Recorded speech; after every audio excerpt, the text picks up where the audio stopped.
Sí, sí, ahí en reparación, ahí bien. Así es.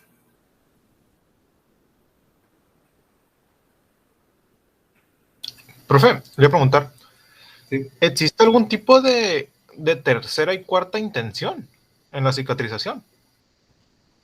Es que encontré la página de una clínica, obviamente, no es una fuente muy confiable, pero menciona que hay tercera intención, que es cuando la cicatrización, en este caso, está contaminada y se tiene que dejar abierta de 4 a 6 días para que pase la infección y ya después se cierra, obviamente. Y que la cuarta era cuando hay alguna intervención, en este caso por parte del médico, con injertos o cosas así, pero me entró la duda. Pero no encontré ninguna fuente confiable que me lo confirmara. No, o sea, nada más hay de primera y segunda intención. O sea, la cicatrización de primera intención, pues es la que les mencionaba que no estaba contaminada, que adosaba bien y todo. Todas las demás son de segunda intención. ¿Sí? Ok, ok. O sea, las consideran, en este caso, los que leí ahorita, los consideran así, pero no. O sea, realmente son derivaciones de la segunda intención. Sí, son, ajá, Ok. sí, pero todas son de segunda intención, porque al final de cuentas va a cicatrizar, ¿no? Cuánto tiempo se tarde, pues ya va a depender de la lesión, pero al final de cuentas es una lesión que a lo mejor no está dosando, que falta tejido, que está infectada, o sea, todas esas características son de las lesiones que van a cicatrizar por segunda intención. Ok, ok. Gracias. Sí. Bueno, ¿alguna otra duda que tengan?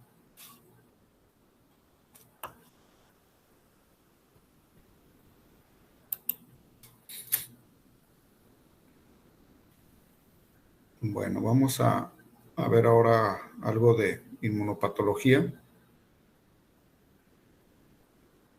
Y bueno, dentro de la inmunopatología ya sabemos que la inmunología es aquella ciencia que estudia el sistema inmune, ¿no? Y también lo conocemos como el sistema de defensas del organismo. Y entonces la inmunopatología va a investigar aquellas alteraciones que va a tener el sistema inmune, ¿no? Que pues son, en pocas palabras, el sistema inmune a veces se llega a equivocar y puede llegar a ocasionar alteraciones o enfermedades graves en un individuo.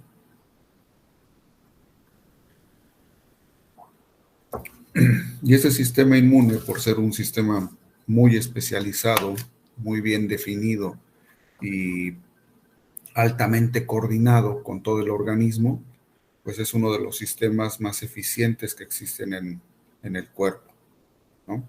Y la respuesta hacia cualquier agente patógeno o cualquier señal de daño en el organismo, pues ellos van a responder, ¿sí?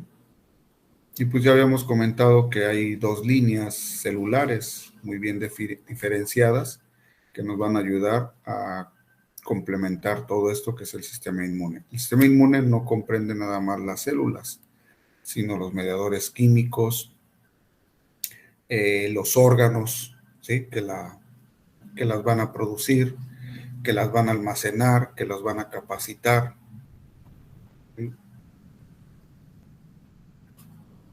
Y entonces estos dos tipos celulares provienen de la célula madre pluripotencial. Eso quiere decir que el sistema inmune está constantemente produciendo células nuevas y tiene una alta capacidad para poder, esas células también poderse dividir a través de la mitosis, ¿no? Primero se diferencian en dos líneas, una línea linfoide y mieloide, y también se pueden diferenciar en diferentes tipos celulares. En la línea mieloide ya vimos que tenemos a los granulocitos.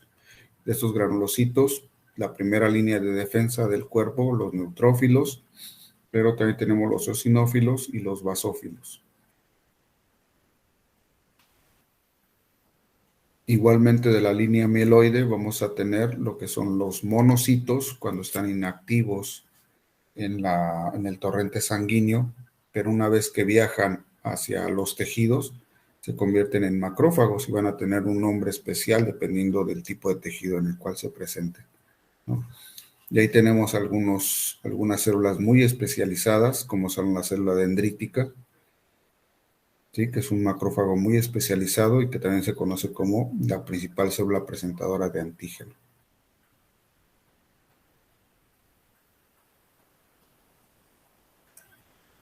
Y de esta línea mieloide, pues también se desprende lo que son los eritrocitos, ¿no? Que de alguna u otra forma también llega a contribuir con el sistema inmune.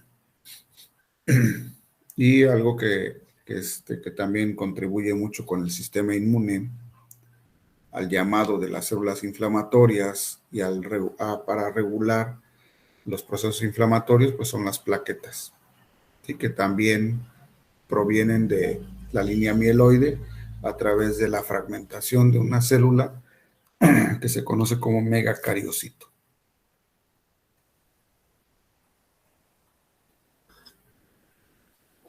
Y por otra parte tenemos a la línea linfoide, ¿no? Los linfocitos.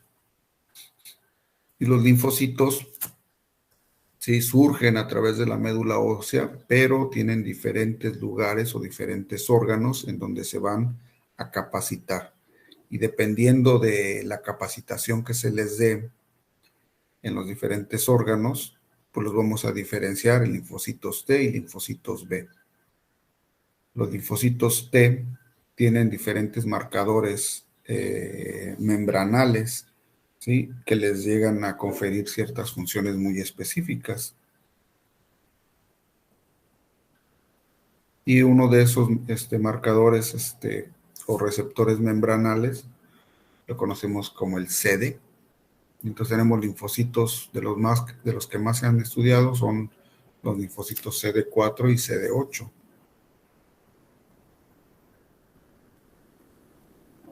Y los linfocitos B se pueden diferenciar todavía cuando se activan a través de la presentación del antígeno, se pueden transformar en una célula plasmática. Y esta célula plasmática pues es la que nos va a producir los anticuerpos, ¿no? Específicos para esa respuesta inmune. Y tenemos otra célula que también no corresponde a la inmunidad específica, pero que contribuye mucho a regular las enfermedades cuando no los procesos infecciosos y las enfermedades cuando todavía no se conoce a la gente, ¿no? Que son las células NK.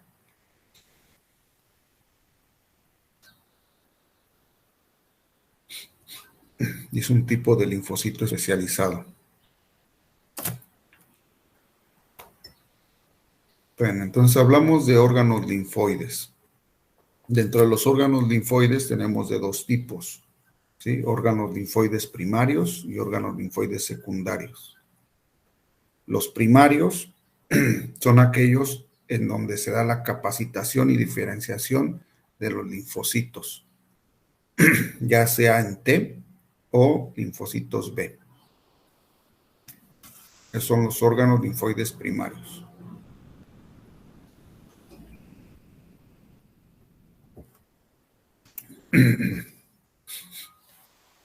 Y entonces tenemos que a los linfocitos T, ¿sí? Por diferenciarse en el timo, ¿sí? Por eso es que se les confiere esa letra, ¿no? Linfocitos, ese tipo de linfocitos, ¿sí? Linfocitos T, ¿sí? Porque se diferencian y se capacitan en el timo.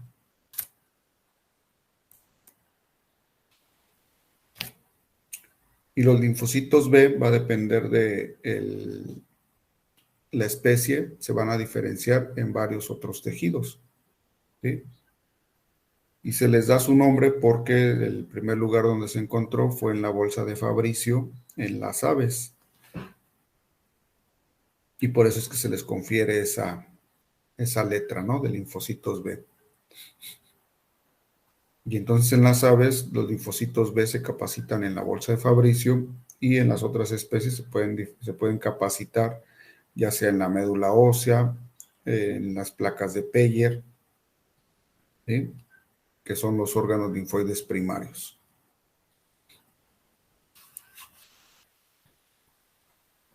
Después tenemos los órganos linfoides secundarios.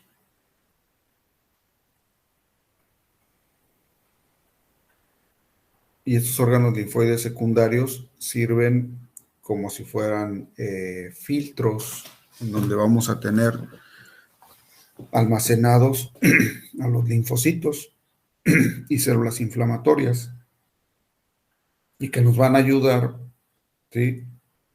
De manera regional.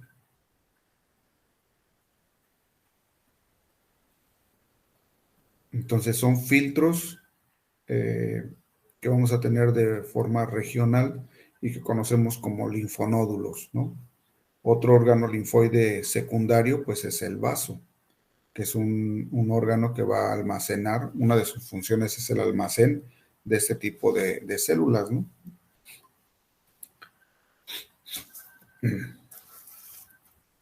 De linfocitos.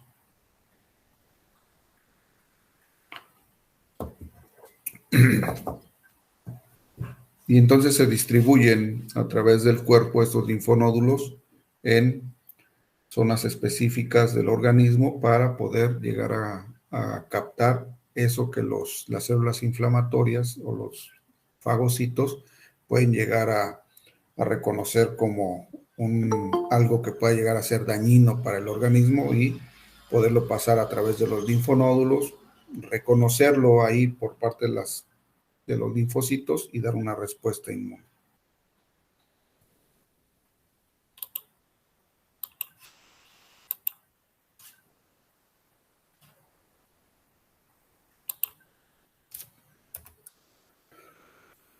Y esas son las características de un linfonódulo, ¿sí? Tiene vasos linfáticos aferentes y vasos linfáticos eferentes, ¿no? Está conectado a través a pesar de que también tenga una irrigación propia, básicamente cómo llegan las células inflamatorias y cómo se distribuyen es a través de los vasos linfáticos. Los vasos linfáticos aferentes, ¿sí? llegan al linfonódulo. Y los eferentes, pues salen del linfonódulo. Y tenemos varias partes de esos linfonódulos, ¿no? Tenemos una médula, tenemos la cápsula, lo que es la cápsula, la médula. Aquí tenemos los vasos sanguíneos que van a ayudarnos a la nutrición de ese linfonódulo.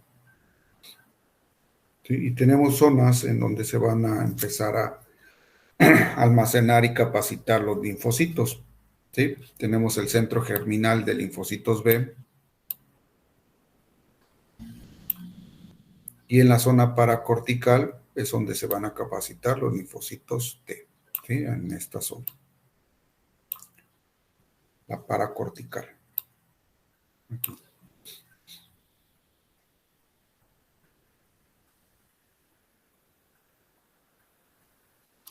Y por ejemplo, nosotros lo que veíamos en el sistema inmune era que llegaban células, por ejemplo, la célula dendrítica, una vez que fagocita y encuentra un antígeno extraño, migra a través de los vasos linfáticos, llega al ganglio linfático regional. Aquí lo que va a hacer exponer a los linfocitos T ese antígeno, ¿sí? y se va a activar los linfocitos T, que a su vez un linfocito T CD4, que a su vez va a activar a uno CD8 y al linfocito B. Y la respuesta, ¿sí?, es que viajen al sitio de lesión, ¿no? Esos linfocitos ya bien capacitados y activos, específicos contra ese antígeno. Y entonces aquí salen los linfocitos.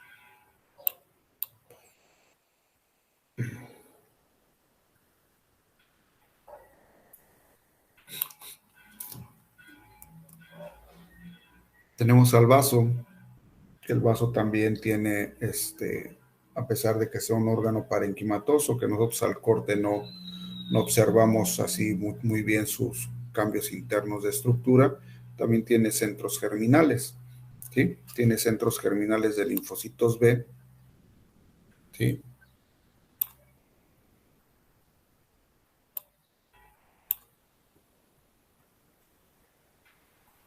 Y tiene una que se conoce como vaina linfoide periarteriolar, ¿sí?, en donde van a estar los linfocitos T, ¿sí?, almacenados y para que empiecen a poder dar esa respuesta inmune.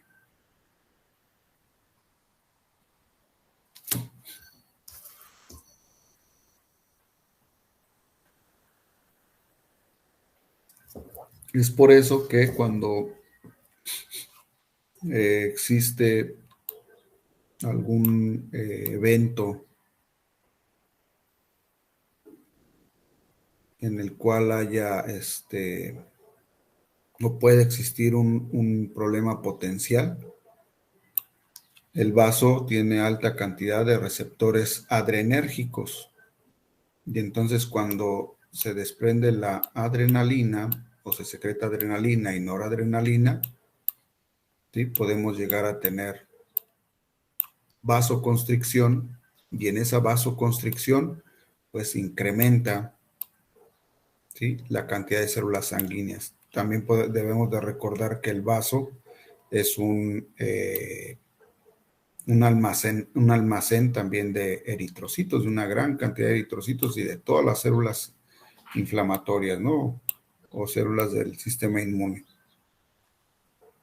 Entonces vamos a tener también aquí una gran cantidad de neutrófilos, eritrocitos, linfocitos, ¿sí? Entonces cuando existe un evento de alerta, se secretan las catecolaminas, hay esplenocontracción, ¿sí?, y empieza a aumentar la cantidad de células circulantes, ¿sí? Empieza a haber muchas células circulantes, o se aumenta el número de células circulantes. Y esto es como para estar atentos a algo que pudiera surgir por ese periodo de alerta, ¿no?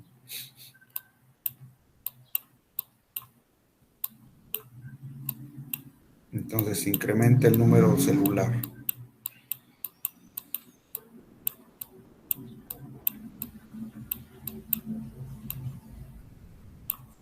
Por la esplenocontracción.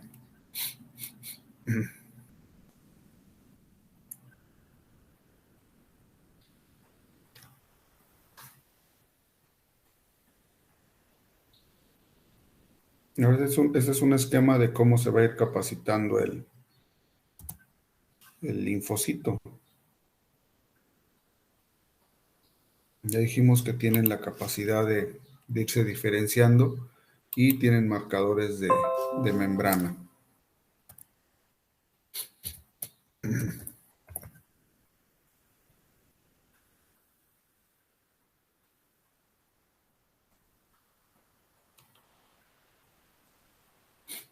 Estos marcadores de membrana, pues lo reconocemos, bueno, se les conoce como CD.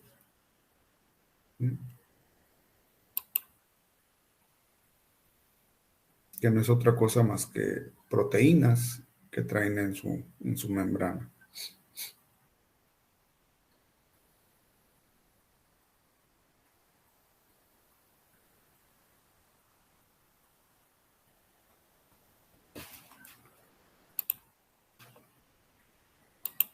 Y en el caso de los CD, vean cómo, por ejemplo, aquí en la diapositiva está dado cómo se producen estos linfocitos y tienen ciertos marcadores CD, ¿sí?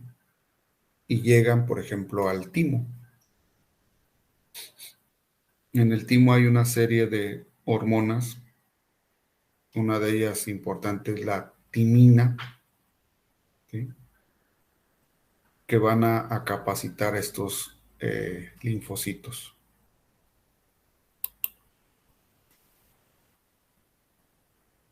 Y la forma en que se van a capacitar es ir diferenciando el tipo de, pues, de receptores de membrana.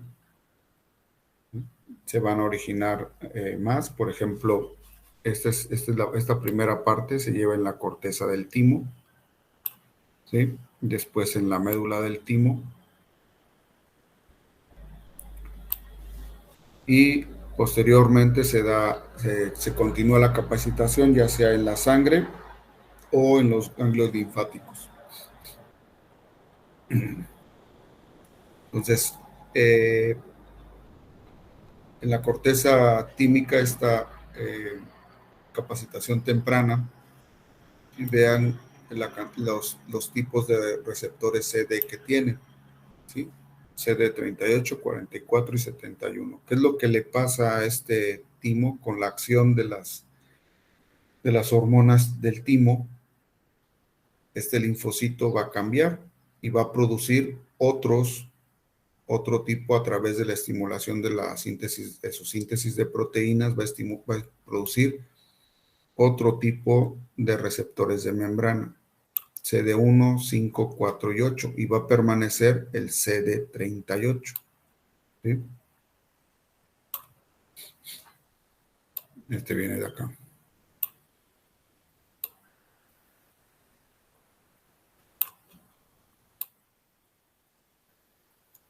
¿Podría repetir eso que dijo, por favor? ¿De qué? Sí, o sea, es que primero tenemos tres receptores CD, pero Ajá. luego se convirtieron en otros, pero ¿cómo? Es que no entendí esa parte. Acuérdense que todo eso, o sea, estas son proteínas, ¿sí? Estas son proteínas que son proteínas de membrana. ¿Sí? Por ejemplo, puede ser el CD1, ¿sí? Ahora, ¿cómo se producen las proteínas de membrana? A través de la síntesis de proteínas, ¿sí? Ahora, ¿cómo se estimula para que se produzca la síntesis de proteínas? Pues la síntesis de proteínas viene de estimular lo que es el núcleo, el DNA. Entonces, ¿qué hacen las hormonas que hay en el timo? Estimulan al DNA a través de segundos mensajeros para que sus genes, ¿sí?, den la señal y se produzca una síntesis de proteínas para producir los CD, otro CD diferente. ¿Sí? Entonces se producen estos. Ahora llega a la médula del timo, ¿sí? Y vean cómo se diferencian en dos tipos diferentes de células. ¿Qué es lo que les pasa aquí? Llegan a la médula y se les adhieren o se les empiezan a producir uno que es el CD3 a través también de la síntesis de proteínas. Y una diferencia que van a tener estos dos y que los hace ya empezar a tener cierta capacidad para ciertas acciones es que en ¿sí?, se mantiene el CD8 en esta línea celular y en esta línea celular se mantiene el CD4.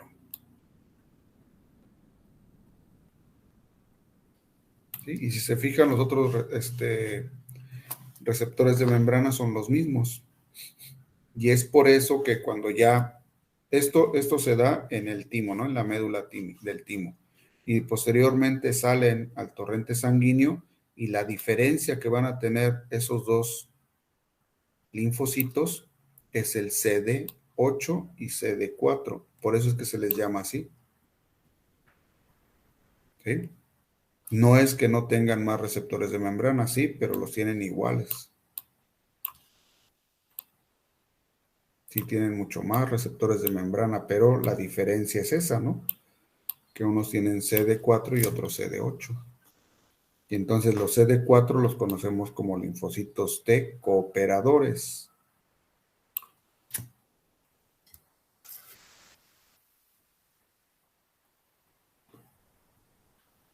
Y estos linfocitos T cooperadores también se convierten en células de memoria. Y a los CD8 los conocemos como linfocitos T supresores y citotóxicos.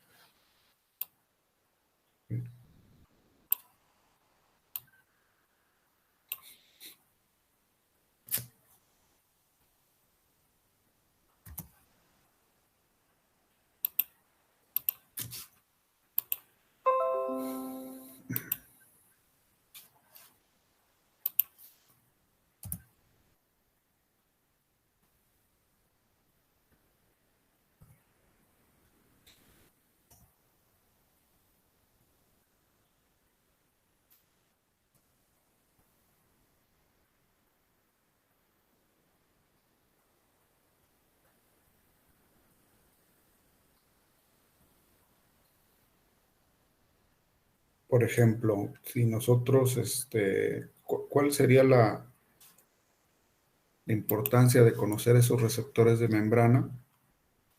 Muchos si conocen lo que es eh, el SIDA, el virus de inmunodeficiencia humana. ¿Sí? Han oído hablar de él.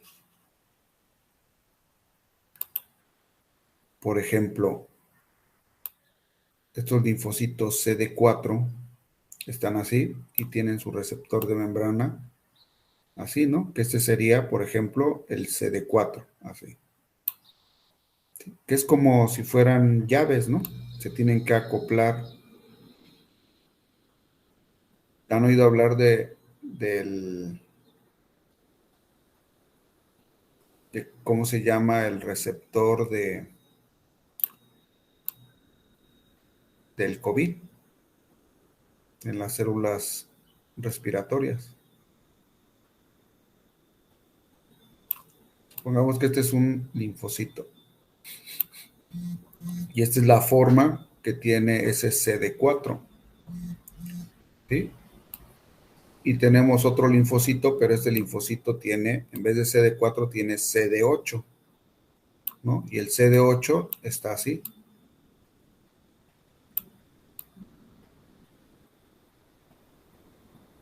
Y nosotros tenemos un virus que se llama virus de la inmunodeficiencia humana.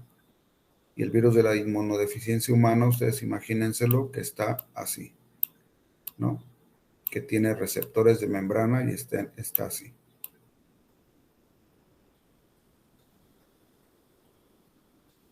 ¿En qué célula se va a poder acoplar si nosotros sabemos que deben de ser altamente específico para los receptores de membrana? Y aquí tenemos al virus, ¿no? Pero que tiene ese receptor de membrana así. En la que tenga su parecido de receptor. Así es, ¿no? A esta no se va a poder pegar, no se va a embonar bien, pero ¿qué va a pasar con esta? Ahí sí va a entrar. Adherir. Ajá, así es. Y entonces, este es un linfocito CD4.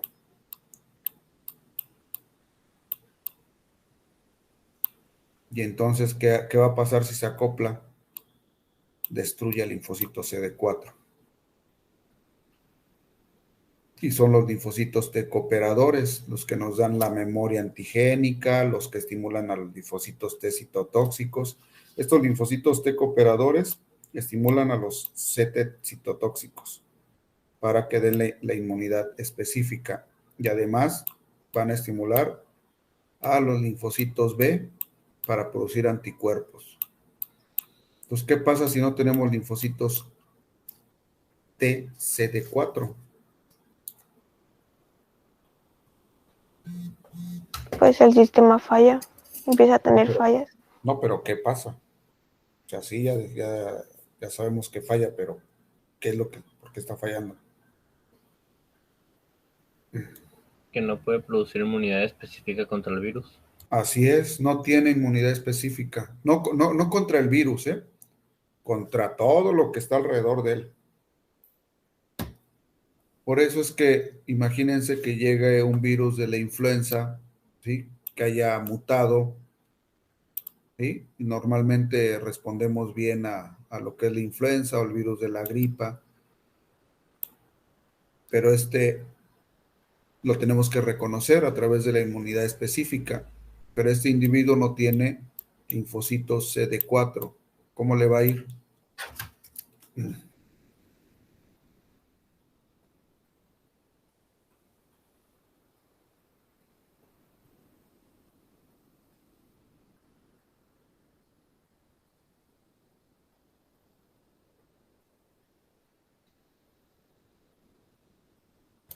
Pues bastante mal.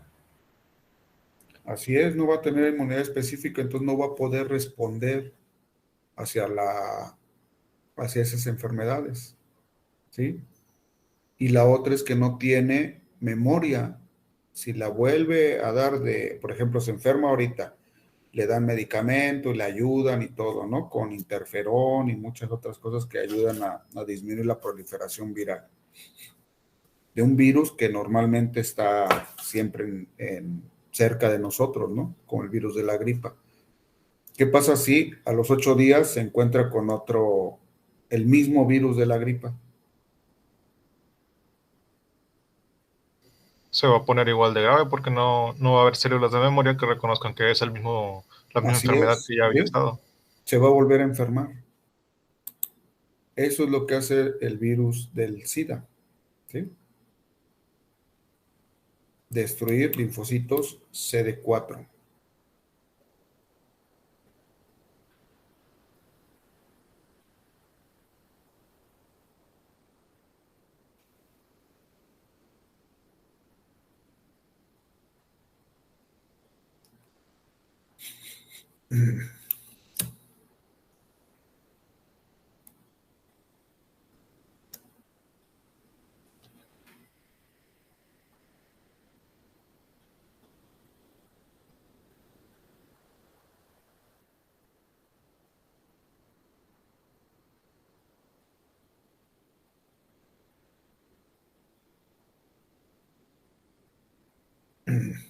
Bueno, y entonces también estos linfocitos tienen la capacidad de producir citocinas, ¿no? Que son mediadores químicos muy importantes para todo lo que se llama todo lo que es el proceso inflamatorio, y también forman parte muy buena de lo que es la destrucción de algunos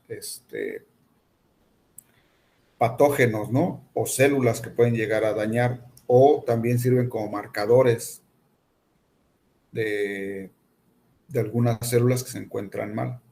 Por ejemplo,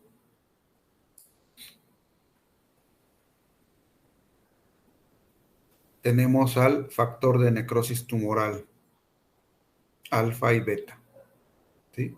Que por sí solo puede ser citotóxico para las células tumorales, ¿sí? Y eso no lo van a producir los linfocitos, el factor de necrosis tumoral. Y ya en alguna ocasión comentamos, ¿no? Que algunas células que se están dividiendo por mitosis podrían llegar a estar dañadas por X causa, ¿no? X causa, está dañado su DNA y se empieza a dividir.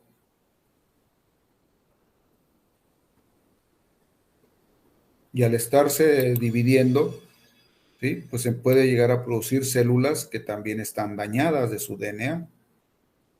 Entonces, ¿quién nos va a limitar el que esas células, o quién nos va a hacer que esas células se puedan llegar a destruir, el factor de necrosis tumoral alfa y beta, ¿sí? Porque es citotóxico para esas células, va a marcar esas células como células dañinas y las van a poder destruir fácilmente. Entonces, ¿qué pasa si nosotros no reconocemos un linfocito, por ejemplo, no reconoce o no está produciendo este factor de necrosis tumoral?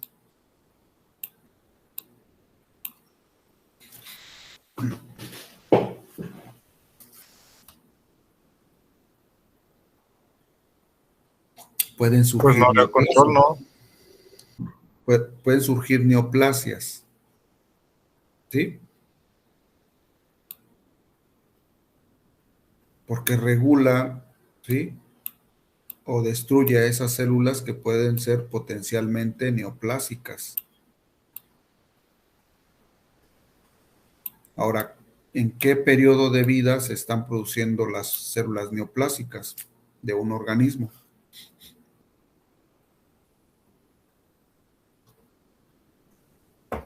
En cualquier momento, ¿no?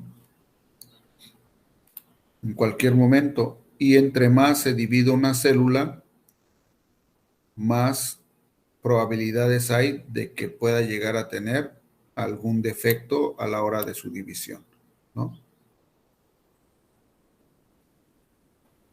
Y los cromosomas también envejecen, ¿no? Los cromosomas tienen en su parte, en sus extremos, unos que conocemos como telómeros.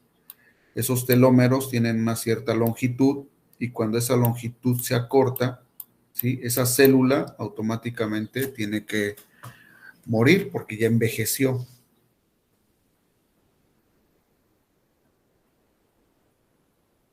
Y podría llegar a ser o convertirse, si envejece y su DNA se empieza a dañar, o la probabilidad de que esté dañado su DNA es alta y entonces tiene que destruir esa célula. Y vean cómo también el factor de necrosis tumoral que estimula el crecimiento de fibroblastos, ya vimos que los fibroblastos son muy importantes para la reparación, ¿sí? Entonces, si estimula el crecimiento de esos fibroblastos, si estimula, por ejemplo, la mitosis de los fibroblastos, pues va a haber una reparación mucho más eficiente en los tejidos.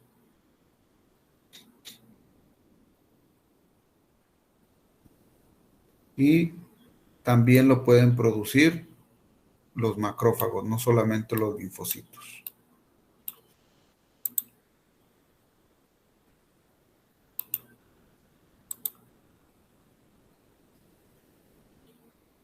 Y tenemos las interleucinas, ¿no? La interleucina 2 promueve el crecimiento de linfocitos, interleucina 3, diferenciación de las líneas celulares mieloide y eritroide. Interleucina 4 promueve el crecimiento de linfocitos. Entonces, ¿qué es lo que van a hacer? Son estimulantes de la mitosis, ¿sí? Promueve el crecimiento de linfocitos y va a ayudar a la síntesis de inmunoglobulinas. Tenemos a la interleucina 5, diferenciación, ayuda a la diferenciación de células B, de linfocitos B, proliferación de eosinófilos y síntesis de inmunoglobulina E. ¿Sí? La interleucina 6, ¿sí? Es producida también por macrófagos, fibroblastos, células endoteliales, ¿sí? Y promueve el crecimiento de linfocitos y ayuda a la trombopoiesis, ¿no? A que se produzcan más plaquetas. Interleucina 9 promueve el crecimiento de linfocitos B. La 10, el crecimiento de proliferación de linfocitos B. ¿Sí? Las células cebadas. La interleucina 12, producción y activación de células NK, que no recuerdo ahorita cómo que es.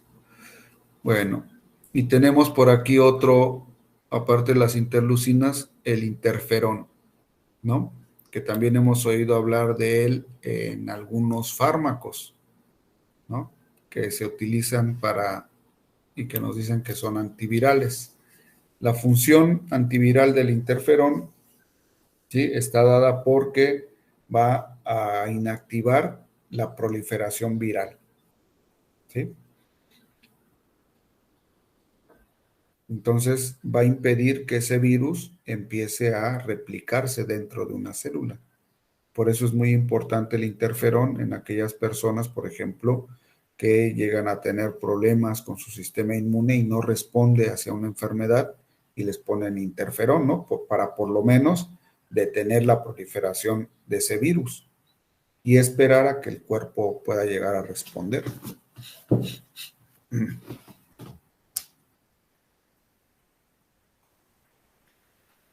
Y entonces, si las agrupamos, estas son las principales citocinas que van a producir los linfocitos, ¿no?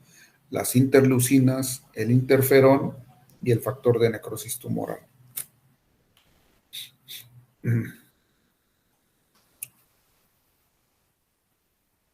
Eso fue con respecto a lo que son los linfocitos. Y les había comentado que también en la médula ósea, la parte de las células mieloides van a producir lo que son los monocitos, ¿no?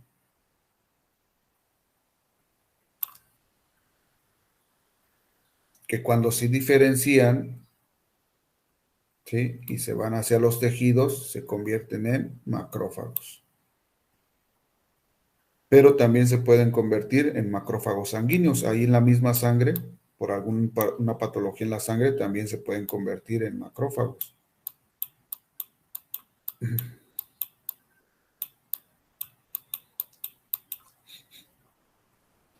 De ser monocitos, también se pueden convertir en macrófagos.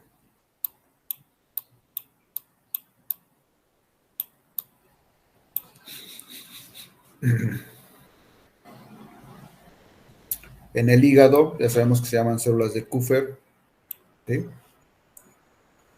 Hay células libres, ¿sí?, como los macrófagos peritoneales.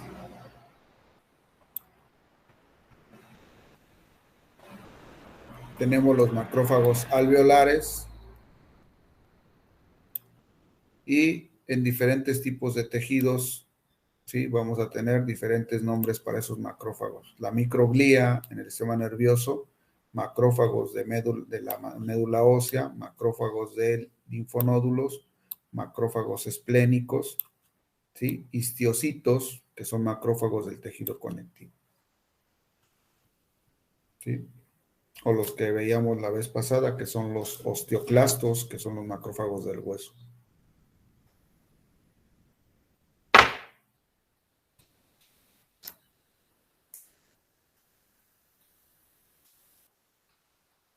Ahora, dentro de los linfocitos B, ¿sí?, una parte importante de estos linfocitos B es que cuando se estimulan producen inmunoglobulinas.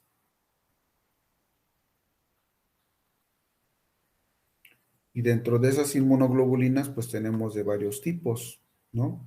IgG, IgA, IgM, IgE, IgD. Y van a diferir en su forma, ¿no? Y también van a estar en diferentes lugares más que otras.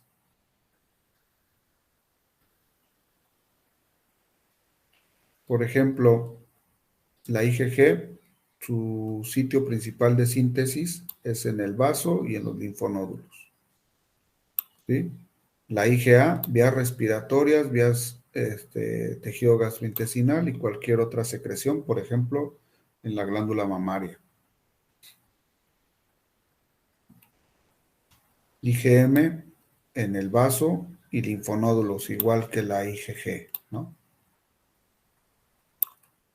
La IgE también en lugares muy parecidos a la IgA, ¿no? Vías respiratorias, vía gastrointestinal. Y la IgD, que es la que se produce en menos cantidad, también se va a encontrar igual que las IgG e IgM. en el vaso y linfonódulos. Y principalmente cuando se producen en vaso y linfonódulos, pues se van a ir hacia el torrente sanguíneo, ¿no? Y a la linfa. Y tienen diferentes pesos moleculares. Y entonces podemos aquí, dependiendo del peso molecular, podemos darnos cuenta que la IgG, ¿sí? Pues es igual a la IgD. Tiene más o menos el mismo peso molecular.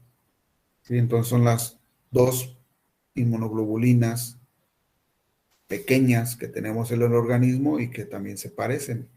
Sin embargo, las que se encuentran en mayor cantidad de todas estas en el torrente sanguíneo, ¿sí? Y en el organismo es la IgG.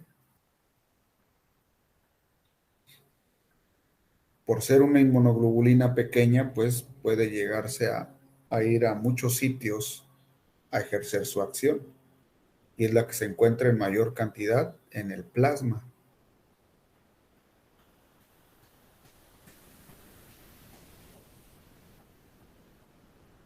Y vean cómo esta IgG tiene otras características importantes.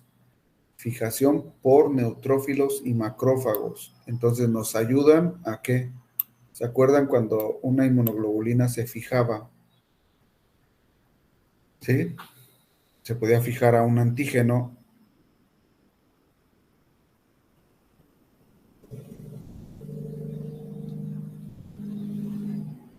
¿Qué producía?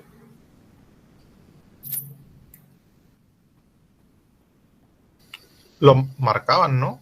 Para que lo pudieran Ajá, atacar. Bueno, en este caso, los macrófagos. ajá, los neutrófilos y macrófagos, ajá, pero ¿cómo se llamaba esa acción?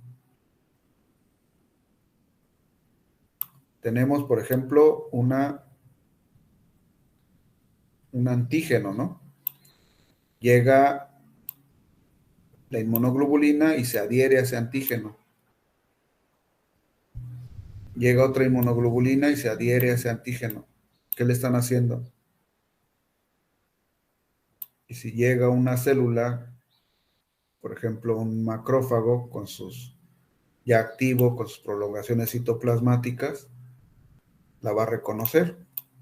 ¿Cómo se le llama esa acción?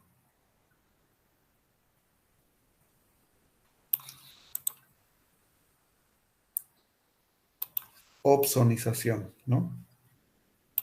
Y entonces, ¿cuáles son las inmunoglobulinas que nos van a ayudar a la opsonización? La IgG y la IgM.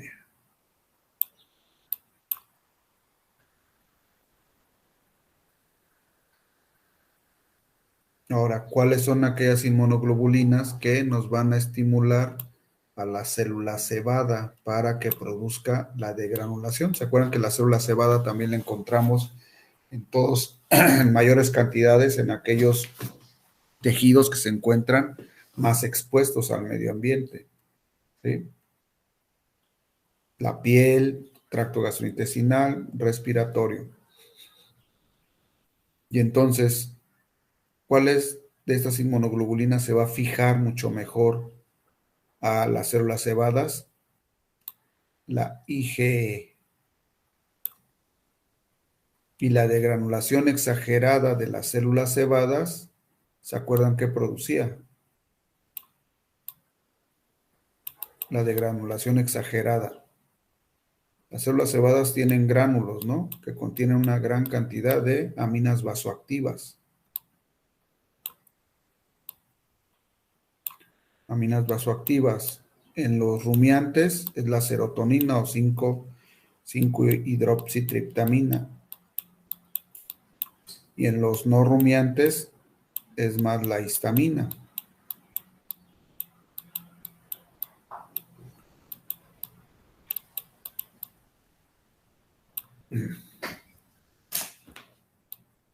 Y esto, si se estimula además a partir de la IgE, nos va a llevar a las alergias, ¿no?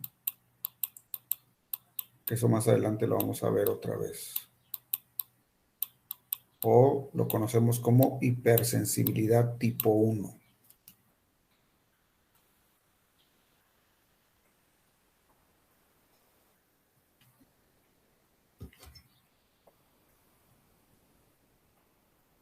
Y una parte también importante hacia la respuesta a algunos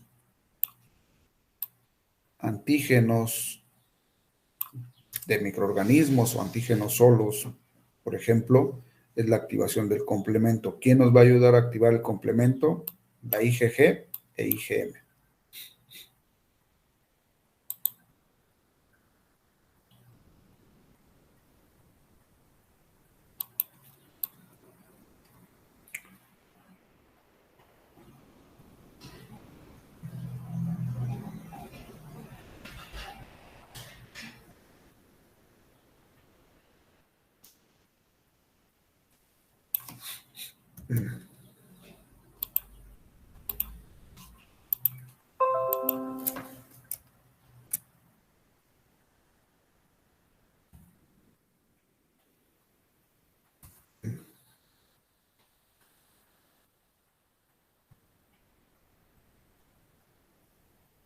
Profe, ¿y la IgD y la IgA en este caso no ayudan para ninguno de estos procesos?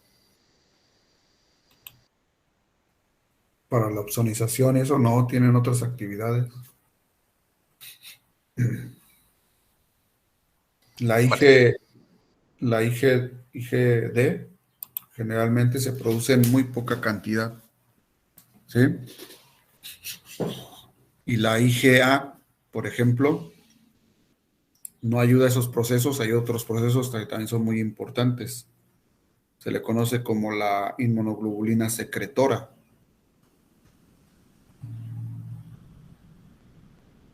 Por ejemplo, ya dijimos que se produce en la glándula mamaria.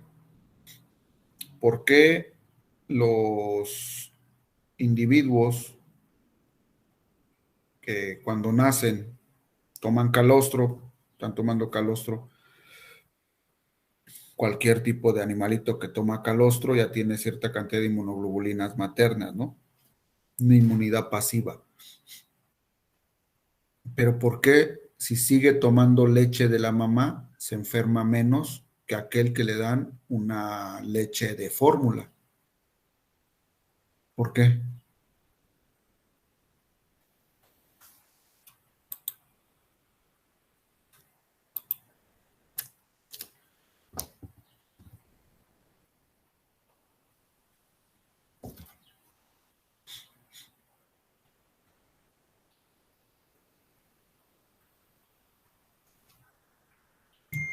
Porque siguen pasando inmunoglobulinas de la madre al hijo. No, no, ¿se acuerdan cuando vimos lo de la digestión? Si nosotros le damos a un individuo después de las primeras 6 horas o 6 horas aproximadamente es la absorción de moléculas de gran tamaño a través del intestino, ¿sí?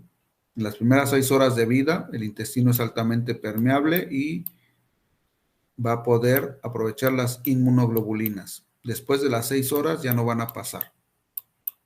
Entonces, ¿qué pasa si yo le estoy dando inmunoglobulinas a un individuo que ya tiene 3 días de nacido?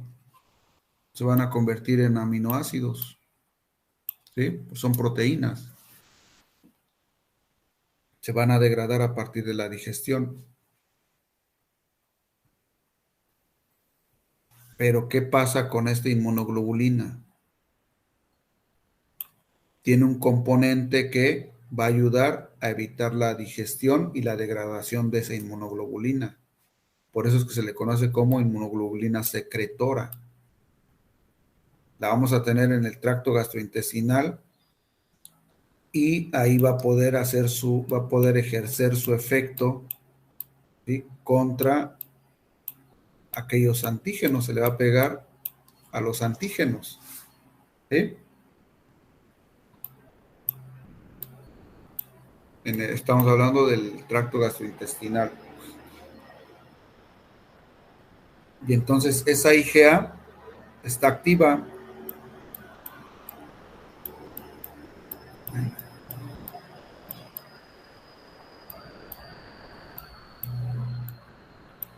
¿Sí? Y es una IgA que es materna. porque viene por la leche.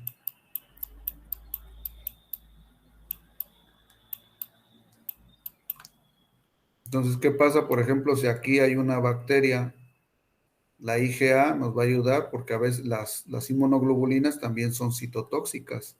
Van a destruir algunos antígenos de superficie y van a destruir algunas células. Y entonces, si nosotros tenemos buena cantidad de IgA a partir de la leche materna, podemos llegar a destruir ciertos patógenos.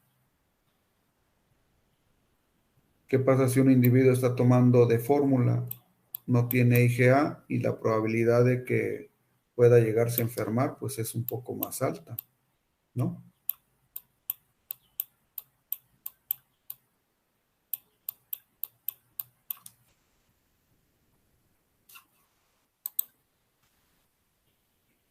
¿Sí?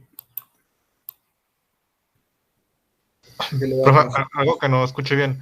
Entonces la IgA hace que no sea degradada, en este caso en aminoácidos, pero ella sola también las demás.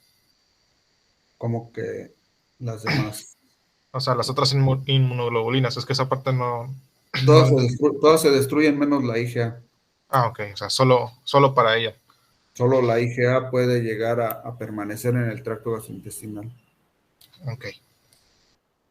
Y posteriormente, ya cuando se capacita el sistema inmune del individuo, él empieza a producirla en grandes cantidades. Nosotros, por ejemplo, vamos a encontrar IgA en la saliva, en el sudor, en la leche, en el moco, que está de las vías respiratorias, ¿sí?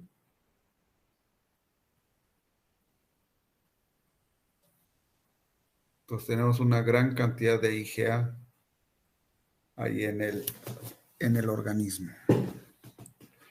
Por eso es que se le conoce como la inmunoglobulina secretora.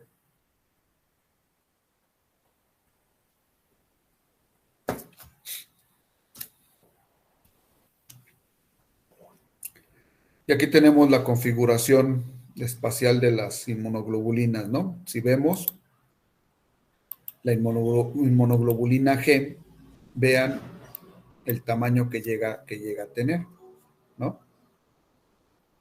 Es como un acoplamiento, tiene una proteína que se llama proteína J que le va a dar la configuración espacial, así como de 5 inmunoglobulinas G.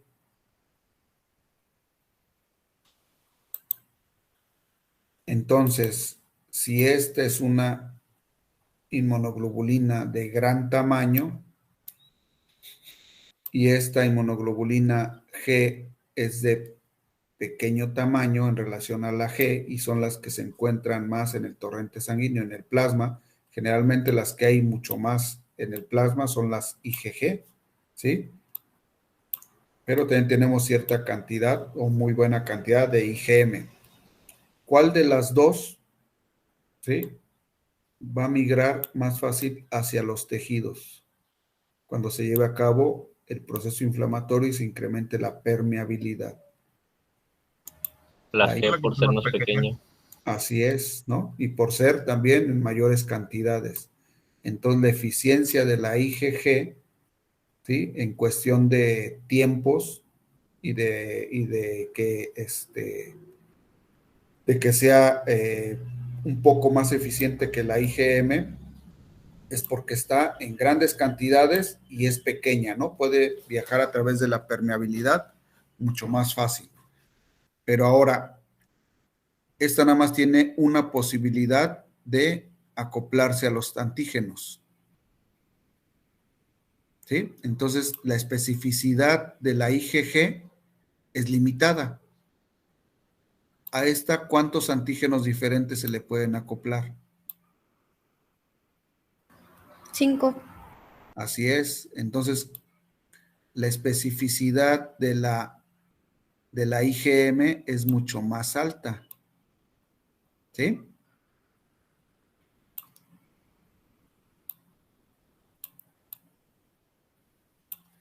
Así, 5 diferentes. Entonces, entre las dos van a ejercer un buen efecto, ¿no? Hay una que no puede viajar, que le cuesta más trabajo viajar a la zona lesionada, pero la que viaja rápido, pues reconoce rápidamente algunos antígenos. Y los que no puede reconocer, posteriormente llega la IgM para poderlo reconocer porque tiene una mayor probabilidad, ¿sí?, de poderlos reconocer. ¿Sí? Y entre las dos, pues van a ejercer ese efecto.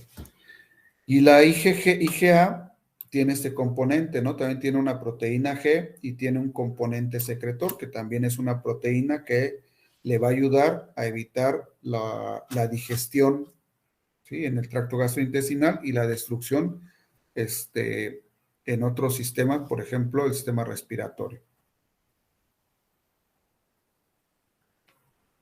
Entonces, es una proteína muy resistente, la IgA.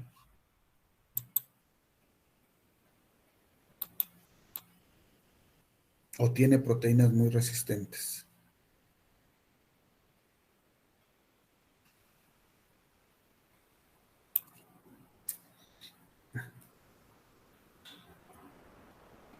Bueno, aquí está. Si se fijan aquí, por ejemplo, las que no aparecen es la IgE, que se parece mucho a la IgG, ¿sí? Nada más varía un poco en el tamaño, ¿sí? Pero vean, el peso molecular es muy parecido y la IgD es también muy parecida a la IgG. El tamaño de las... Por eso es que no aparecen en los esquemas. La IgG, la IgE y la IgD son muy parecidas, ¿sí? Y tienen esta estructura. Y entonces las inmunoglobulinas tienen dos porciones, ¿sí?, que se fijan. Una que se va a fijar, la porción FAP, que se va a fijar al antígeno. Entonces aquí es donde llega el antígeno y se fija, ¿sí? Y tienen la porción FC en donde se fija a células. ¿Qué células se van a fijar aquí?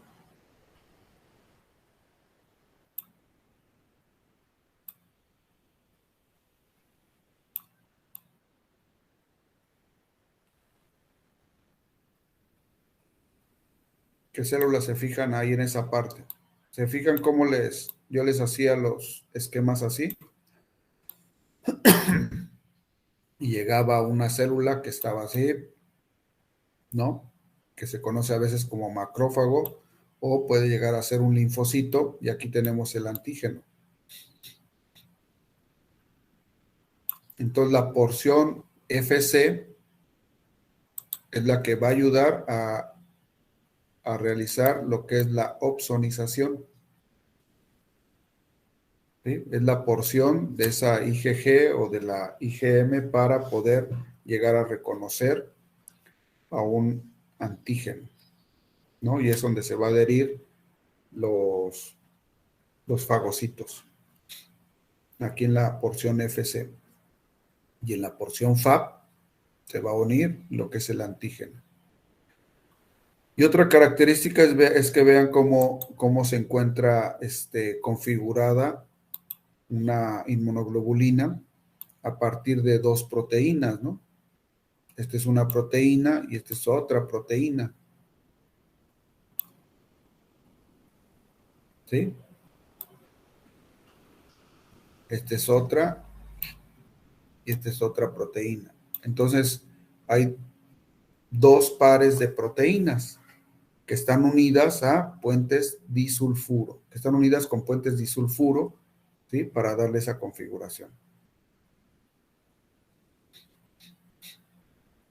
Otra cosa que se puede llegar a pegar aquí, así como lo dice aquí, es el complemento. ¿Sí? ¿Se acuerdan cuando veíamos lo de la activación del complemento? Por ejemplo, yo tengo una bacteria, ¿sí? Y esta bacteria tiene aquí un receptor de membrana.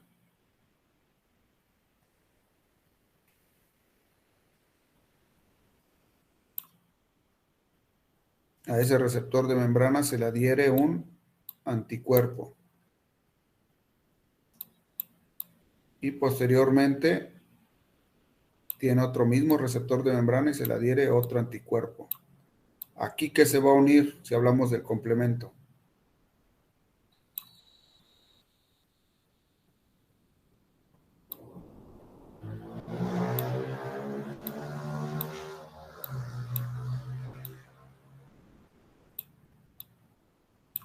El C1 y este complejo, ¿sí?, es el iniciador de la activación del complemento, ¿sí?, por la vía clásica.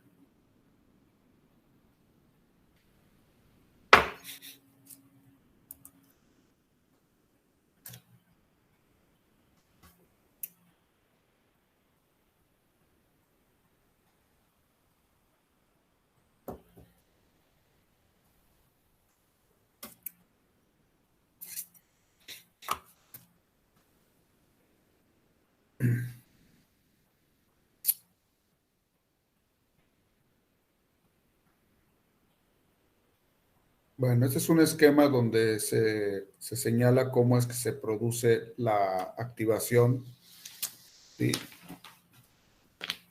o la traducción de señales de la célula cebada. La célula cebada tiene sus receptores FC, ¿sí?, de la inmunoglobulina E. Se adhieren muy bien al receptor. Esta porción FC de la inmunoglobulina tiene su receptor FC en la célula cebada, ¿sí?, que es este que está aquí. Entonces, una vez que la inmunoglobulina capta a través de dos antígenos, inmunoglobulina C capta un antígeno, ¿sí?, y se acopla a una célula cebada, esta célula cebada se activa.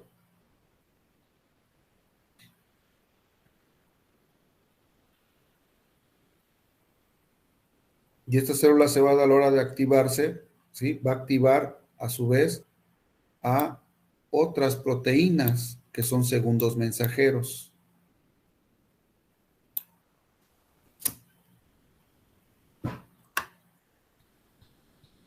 La adenilcinasa, ¿sí?, que son segundos mensajeros. ¿Hacia dónde van esos segundos mensajeros? Hacia la transcripción de genes. Van a ir a estimular la síntesis de proteínas a través de la activación de los genes.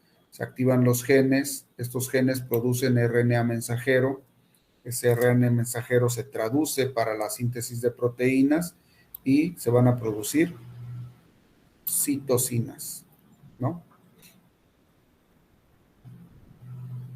Y no solamente hay esta vía de la adenilcinasa, sino también hay una vía que es la de la tirosinacinasa, en la cual se estimula a través de estos receptores, va a activar a la fosfolipasa A y la fosfolipasa C va a activar a las sinasas proteicas para activar a los genes y que estos, a través de la síntesis de proteínas, primero se produce de RNA mensajero, se traduce en el citoplasma con la síntesis de proteínas y se van a producir citocinas.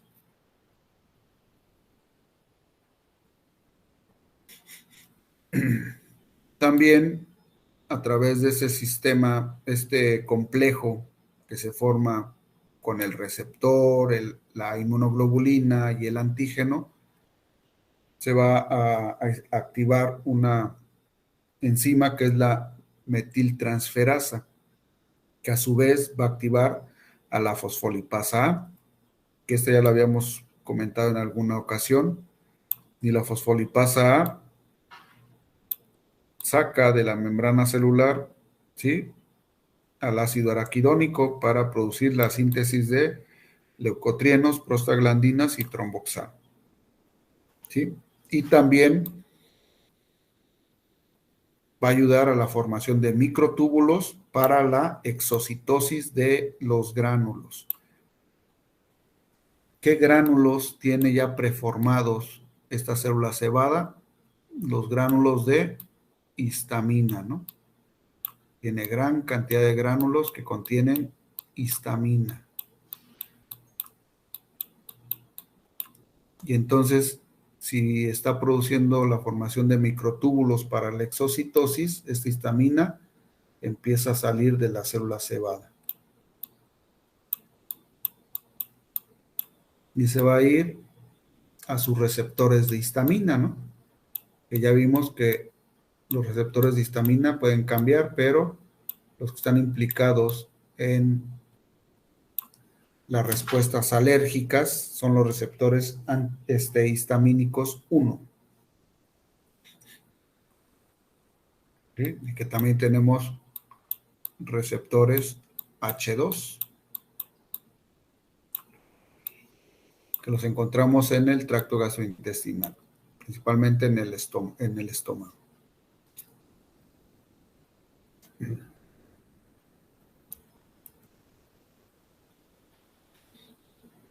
Ahora, ya que vimos así a grandes rasgos un poco acerca de cómo funciona el sistema inmune y que ya hemos visto cómo está coordinado este sistema inmune y que es tan eficiente, ¿sí?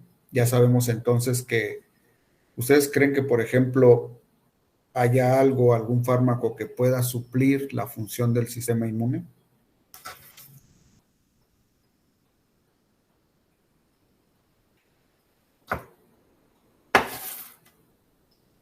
No. No creo. O sea, hay No. fármacos que ayudan a fortalecerlo, pero si no funciona Ayudan, el sistema sí. inmune, pues no. Ajá, pero que sea mucho mejor que el sistema inmune, ninguno. Ninguno. Entonces, sí hay muchos que van o pretenden ayudar al sistema inmune, ¿sí? Entonces, es tan eficiente que si está funcionando bien, es muy difícil que te puedas llegar a enfermar, y si te enfermas, lo van a controlar, ¿no? ¿Sí? Ahora, para esto necesita una capacitación, y la capacitación se va a llevar a cabo durante el que tú tengas contacto con ciertos antígenos durante el desarrollo de tu sistema inmune. ¿Sí? Y donde está más capacitado para detectar esos antígenos es cuando a edad temprana. Entonces, la capacidad de un sistema inmune para reconocer los antígenos que lo rodean comúnmente a un organismo, ¿sí? Se presentan. Esa capacidad está mucho más desarrollada cuando son muy jóvenes. ¿Se acuerdan qué les decía? No sé si alguna vez les decía a su abuelita que veían a los niños jugando en la tierra, y eso que decían las abuelitas antes. Porque se veían que estaban mojando.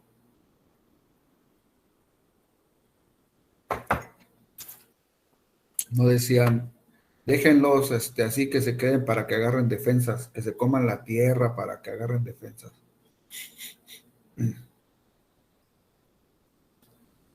¿Por qué? Porque el sistema inmune se va capacitando. Ahora, ¿qué pasa si hay un individuo, ¿sí? Que lo tenemos aquí? Este es un individuo, puede ser cualquier tipo de animalito.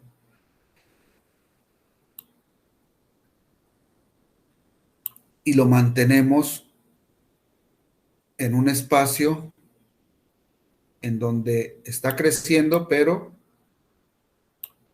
no lo dejamos,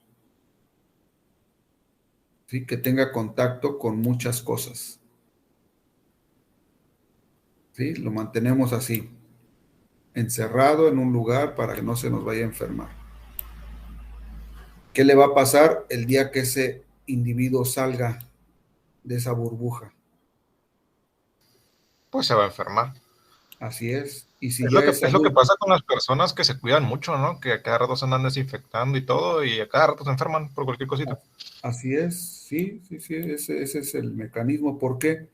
Porque no permiten que su sistema inmune aquí se capacite, ¿no? El sistema inmune necesita una capacitación constante y esa capacitación es mucho más efectiva cuando son pequeños.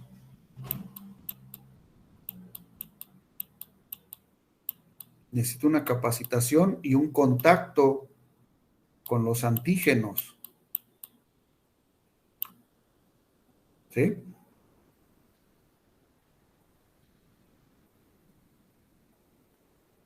Si no permitimos eso, pues vamos a tener individuos que cuando ya crezcan y se enfrenten a algunos antígenos, pues se nos van a enfermar.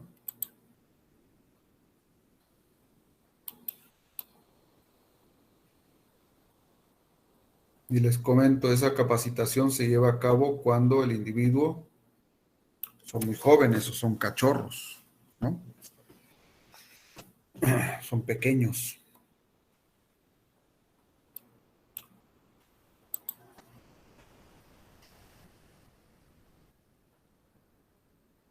Por ejemplo, podemos poner un ejemplo claro. Este individuo se enferma de gripa, ¿no? La gripa ya sabemos que es una enfermedad viral. Tiene dos opciones. Una, que lo lleven al médico. ¿Qué le van a dar en el... Tiene gripa, aquí está la gripa.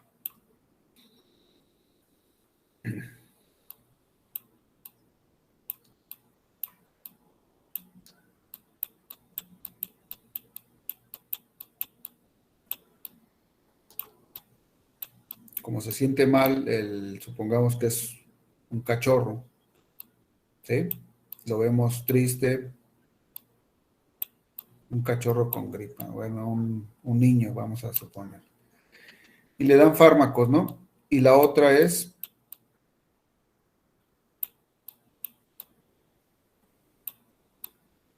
tiene gripa y no le damos nada.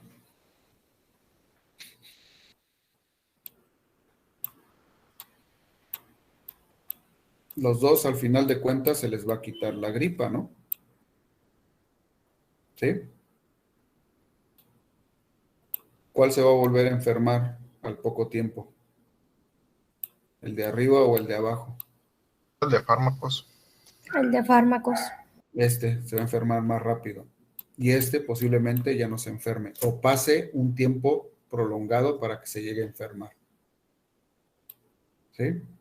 Y eso lo vemos todos los días en nuestra vida cotidiana.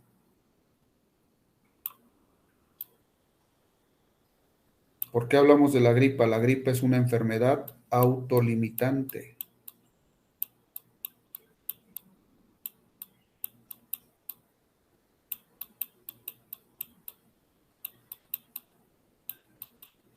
¿Qué quiere decir que es autolimitante? ¿Qué necesita de aquí para que se cure solo?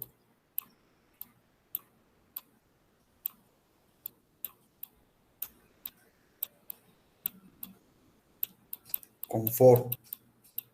¿Cómo le podemos brindar confort? Con una buena ¿Se alimentación, acuerdan? profe, ¿no? Descanso. Ajá, así es. Una buena Evitando cambios alimentación, de clima bruscos. evitando cambios de clima. Ya ven que su abuelita les decía, ponte suéter porque te vas a enfermar. Evitar cambios de clima, bruscos, cambios bruscos de temperatura. ¿Qué más?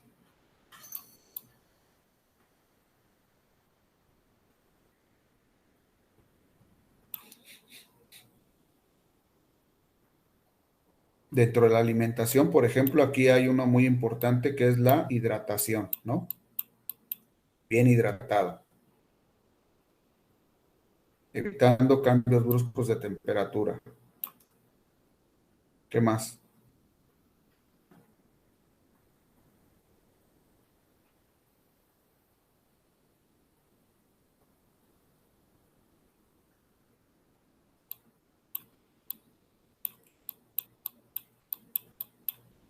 Tenemos que evitar el estrés, ¿sí? El estrés. Y ahí dentro del estrés, pues hay muchas cosas, ¿no? Que pueden llegar a ocasionar estrés. Y entonces, esto es lo que necesitamos con ese tipo de enfermedades, ¿sí? Brindar confort. Ahora vamos a hablar acerca de una enfermedad viral, por ejemplo. Una enfermedad viral que conozcan en animales. ¿El moquillo? El moquillo. El moquillo es difícil de tratar. ¿Alguna otra que...? ¿Parvovirus? ¿Parvovirus? Bueno, vamos a poner el parvovirus. El parvovirus sí es una enfermedad que últimamente ya tiene buenos pronósticos, ¿no? Parvovirus. Se enferma un perrito de parvovirus, ¿no? Se enfermó. Enferma un perrito de parvovirus.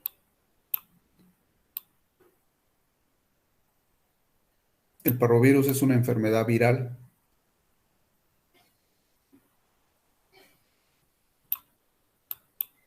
que vamos a ayudarle a ese paciente con fármacos, ¿no? Pero ya sabemos que ninguno de estos fármacos va a destruir al virus del parvovirus. Entonces, ¿qué le vamos a hacer a ese paciente con los fármacos? Si tiene diarrea, disminuir la diarrea. Si tiene dolor, ayudarle a que no sea tan severo.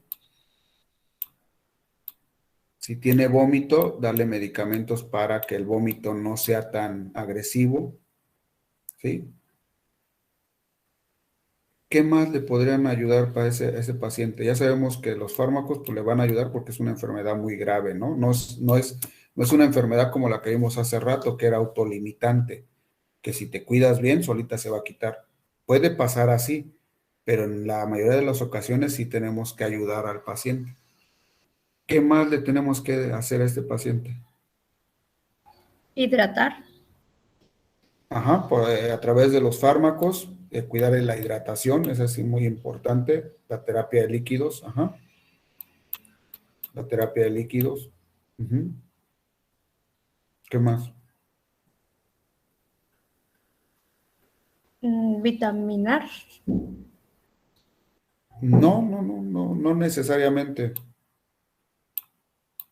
Ahorita no le va a ayudar mucho el que le des vitaminas. A veces uno les da vitaminas para ver si come, no va a comer. El parvovirus tiene un periodo de 6 a 8 días. En esos días, si aproximadamente, ¿no? Si dura esos días, no va a comer. ¿Qué más le tenemos que hacer a eso? De hecho, muchos veterinarios dicen que cuando ya lo ves comer es porque ya va más de salida que otra Sí, cosa. sí, sí, así es, sí. Pero los días que esté la enfermedad presente, no va a comer. ¿Qué habíamos hablado de las enfermedades autolimitantes? Necesitan confort.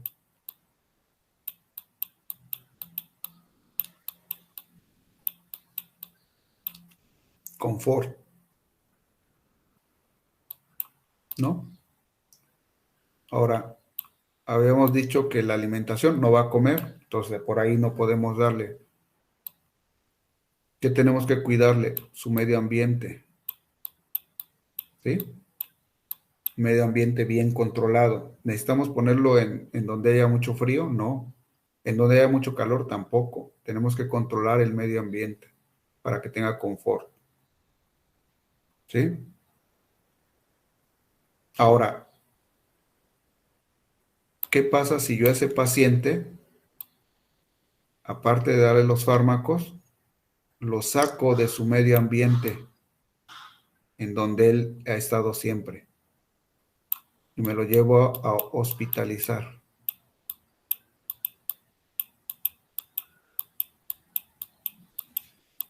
Y pues ahí en el hospital, pues se va a ir a una jaula generalmente, ¿no?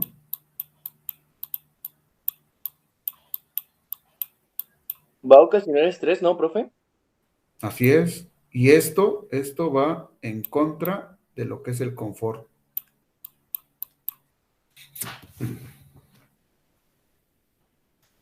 Sí, ¿no? Es por lógica.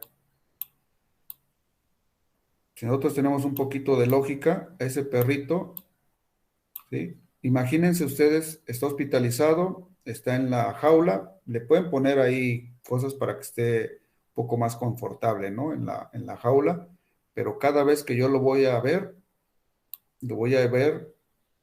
para poderlo inyectar, ¿no? Imagínense cómo se va a sentir al cabo de 1 o 2 días.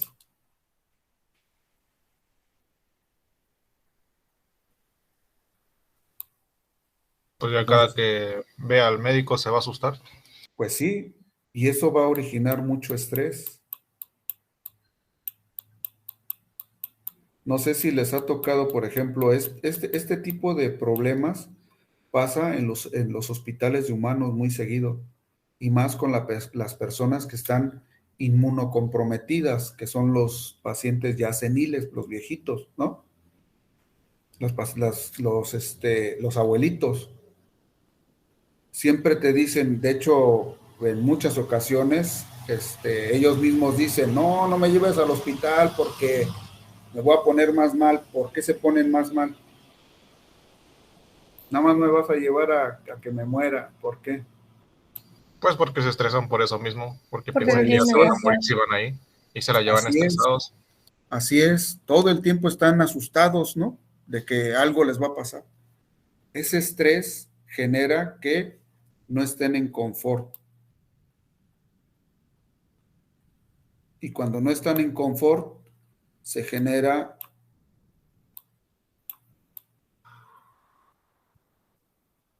una hormona que conocemos como cortisol.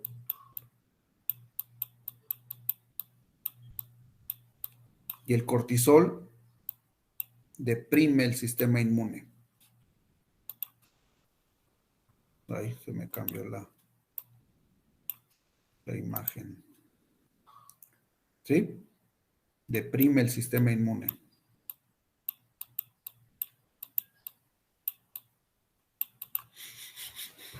Evita que las células inflamatorias se puedan llegar a comunicar bien. Y entonces disminuye la respuesta inmune. Entonces, lo que siempre debemos de buscar en nuestro paciente es el confort. No sé si les ha tocado que hay alguna o hayan escuchado que hay terapias que aumentan el confort. Por ejemplo, los masajes en los perros, en los caballos, ¿sí? Que dicen, no, cuando esté enfermo, sácalo ahí de la jaula donde esté y empieza a dar masajes así en todo el cuerpo. ¿Ustedes creen que eso le sea confortable a algún animal?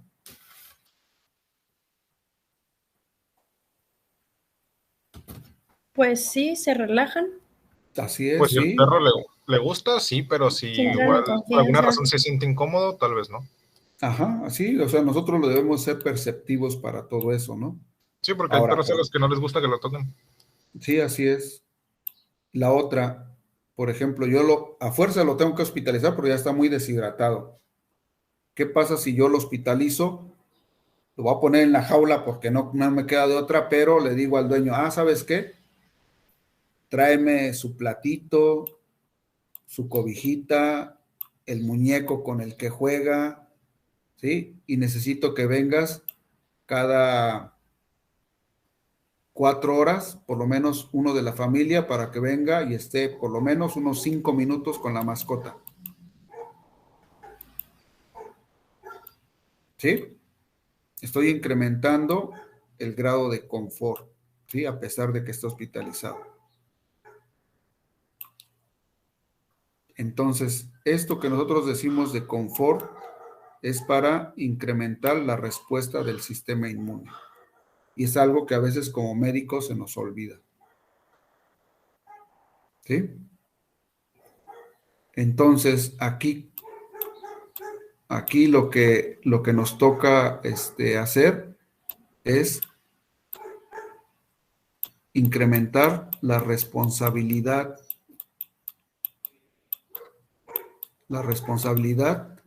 de el tutor o el dueño de ese paciente. ¿Sí? Últimamente ya son tutores. Responsabilidad del Profe, tutor. ¿Sí?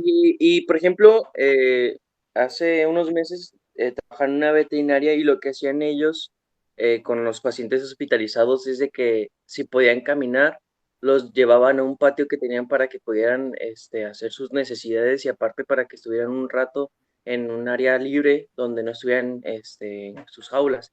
Eso también puede ayudar en lo que es lo del confort. Así es, sí, todo ayuda. O sea, ese tipo de acciones sí ayuda. ¿Sí? ¿Por qué? Porque estamos ante una enfermedad viral. ¿Sí? Que si nosotros no brindamos ese confort, ese paciente no va a responder su sistema inmune. Y así va a pasar en la mayoría de las enfermedades, no solamente las virales, pero en las virales es donde más se llega a observar. Entonces debemos de tener una responsabilidad de nosotros tratar de brindar en lo mayor probabilidad posible ese confort y también a incrementar la responsabilidad del dueño o tutor, ¿no? ¿Cuántas veces nos va a tocar, a lo mejor ustedes todavía no lo han visto, pero cuántas veces hemos visto que llega el propietario, te deja el perrito, ¿sí? Y te dice, hábleme cuando se cure. Y a veces pasan 1, 2, 3 semanas y dice, ya se curó para ir por él. ¿Sí? Entonces, ¿dónde queda la responsabilidad de ese tutor? ¿Sí? Que se supone que es con el que el perrito convive, le tiene más empatía, está más a gusto, ¿no? Con él. No sé si me expliquen. Entonces, a ese punto es en donde tenemos que llegar. Nosotros somos médicos, pero también hay una responsabilidad del propietario o tutor, que es a veces mucho más grande que la del propio médico, o debería de ser más grande que la del propio médico. Profe, ¿hay una razón de la medicina que no pueda combatir este tipo de virus? ¿Que no haya ningún medicamento para ello? Hay una razón. Tenemos las vacunas. Pero, ajá, sí, pero en el momento, por ejemplo, porque según yo hay algunos virus, ciertos, no muchos, que sí se pueden combatir con algún tipo de medicamento, ¿no? Sin combatir solo los síntomas.